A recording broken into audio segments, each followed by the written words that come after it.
Jean 1, 18. Personne n'a jamais vu Dieu. Et avant de lire la suite, je dis que voilà, c'est important parce qu'il y a des gens qui peuvent nous dire, mais tu crois en Dieu alors que tu l'as pas vu. Alors, ce qu'on peut répondre, c'est que on voit pas Dieu, mais on voit ce que Dieu fait. C'est comme le vent. On voit pas le vent, mais on voit les effets du vent. Mais il y a aussi dans l'évangile de Jean, au chapitre 1, verset 18, la suite, c'est-à-dire la réponse. Personne n'a jamais vu Dieu.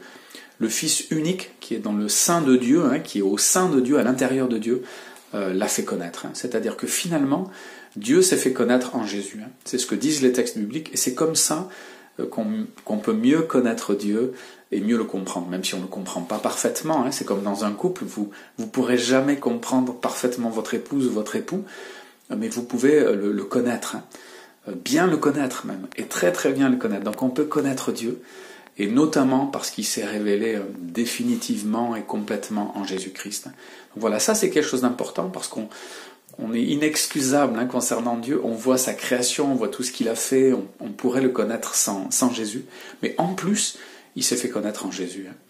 Et Jésus, c'est Dieu qui se fait voir aux êtres humains, et ceux qui ne croient pas en lui sont donc inexcusables. Donc il y a une réalité et il y a une affirmation belle dans la parole de Dieu. Réfléchissez à cette affirmation. Personne n'a jamais vu Dieu. Et dans l'Ancien Testament, on parle de cette réalité. On voit les effets de Dieu, on voit la création de Dieu, on voit ce que Dieu veut bien nous faire voir.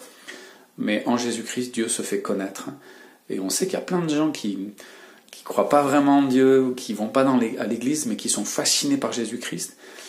Eh bien, je crois qu'ils sont fascinés parce que Jésus-Christ, c'est Dieu qui se fait connaître. Réfléchissez à ça, et si vous avez envie de mieux connaître Dieu, commencez par mieux connaître Jésus-Christ.